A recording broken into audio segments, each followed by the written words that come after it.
I had a conversation with you and you actually came up with this, no, you know. How did that come about and what is it?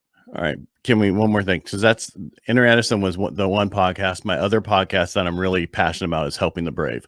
And that has to do with veterans. Once they take the uniform off, we help them through life. So that was my next podcast. So, but from all of this, I've been in the mortgage industry for 20 years. And the one thing I learned from is sales, right? We've been doing sales our whole life. And when you talk to somebody on the phone, and like I did in the past, and for the first 18 years of my life in this industry, I sold by the phone. That's all I did. And you have to connect with people. And every time I went to a sales event or I listened to Zig Ziglar or the greats or any that kind of stuff, they always say people don't buy because they just don't know.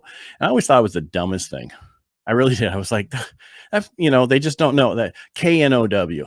I'm like, it needs to, so when you asked me, or I got lucky to talk on one of your stages, I said, I need to do something with this because this is important and we need to make an acronym out of it so that people understand what they haven't done. It's not necessarily just knowledge, but it's basically means knowledge needed to overcome waiting, because most people do not want to make first of all, a decision.